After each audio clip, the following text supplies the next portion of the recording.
century, was land that was coming into disuse. Now, these are controversial, by the way. There are some Palestinians who say you shouldn't trust Mark Twain. There are some Palestinians who say you shouldn't trust the various English travelers. Reasonable people could disagree about that. I quote those sources. I lay them out there for people to read so that they can evaluate the claims that Israel was established on the basis of colonialism. I make the following argument, which I'd love to hear Mr. Finkelstein rebut. You can't be a colonialist country unless another country sent people there as soldiers to take over that country. For example, France sent its settlers to Algeria. England sent its settlers to India. Dutch and other countries sent their settlers to parts of Africa with guns to take over. What did the Jews do during the first Aliyah and the second Aliyah? They escaped from countries that were persecuting them. They escaped from Russia. They escaped from Poland. They escaped from Lithuania. They didn't come at the request of those countries. If you claim people were colonialists, you have to say on whose behalf they were working. The Jews who came there weren't working on behalf of Russia. They weren't working on behalf of Poland. They weren't Lithuania. They came as refugees, much like American Jews came as refugees to America. The ones who went to Palestine went with rakes and hoes to try to build the land, to try to join collectively with the local population. They did, in fact, improve the land.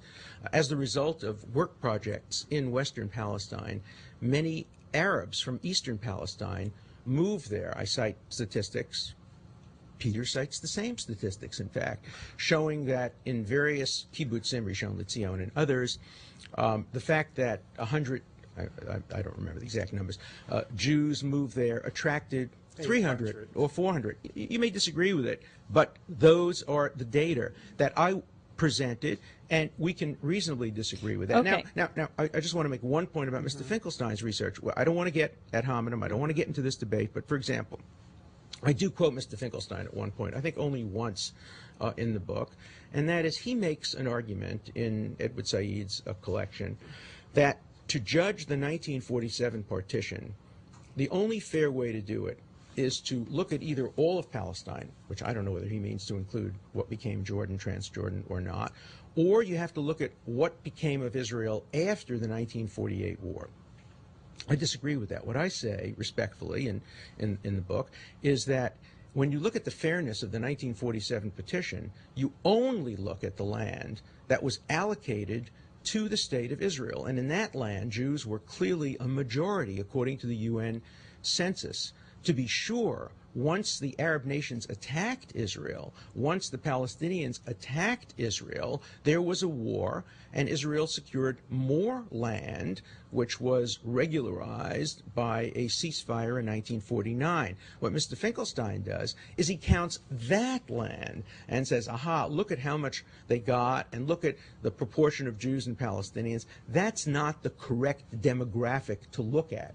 So, you know, we can have reasonable arguments let's get a about this, response but to let's that stay away from the ad hominems and get to the merits of the case. You know, Professor Dershowitz, I'm not a professor at Harvard, but I do. You seem to resent that a lot. But I do teach elsewhere, and when we discuss issues like falsifying information, plagiarizing, lifting whole cloth from other books, I've never heard that called ad hominem. For a serious scholar and a serious academic, those are very fundamental issues. But when they're false, they're ad okay, hominem. no, if they're false, then you dispute them. That's what But to I'm doing. characterize them as ad hominem seems really out of court for a professor. No, they're ad hominem. You said I don't deserve to teach at Harvard. That sounds pretty ad hominem to me. Professor Dershowitz, Finkelstein make his case. you raised that issue. I'll try to address it, and then we're returning to the substantive issues of your book. First, tell me why I should be teaching I'm going at to Harvard. refer to that. Okay. On page 207 of your book, you say that to deliberately misinform, miseducate, and misdirect students is a particularly nasty form of educational malpractice. Of which I accuse Now, Noam I consider Chomsky what you have done in the book to be a paradigmatic, a quintessential example of misinforming, miseducating, and misdirecting. So you go write, on. write an Allow article, me to Write finish. an article. Let him make his Allow point. me to finish, Mr. Dershowitz. I've been very respectful of your time. On page 213, you discuss the Holocaust fraud by Robert Faurisson.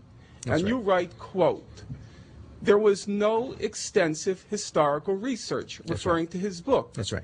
Instead, there was the fraudulent manufacturing of false anti-history. That's right. And Chomsky wrote, as you know, an introduction to one Please of don't his bring books. in Mr. Chomsky. He can defend himself. We're talking about you and your book. It was the kind of deception, referring to Faurisson's book, now let me quote clearly, for which professors are rightly fired.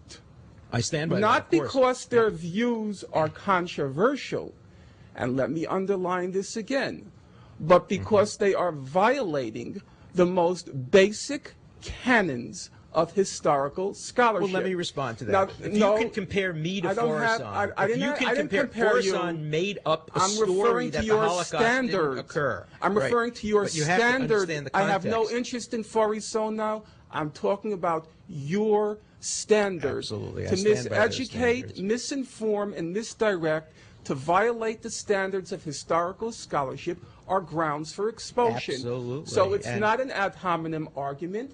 It's using your standard. No, it's an ad hominem argument. I'm going to In interrupt fact, here because I make an want ad to hominem get to argument some of about the. Faurisson, of I want to course. get to some of the main points Yeah, let's of try your to book. do that. That would be Also, very nice. we were intrigued on watching Scarborough Country when you debated Sam Husseini, the Right. offer that you made. Right. We want to just play it for a moment. Please.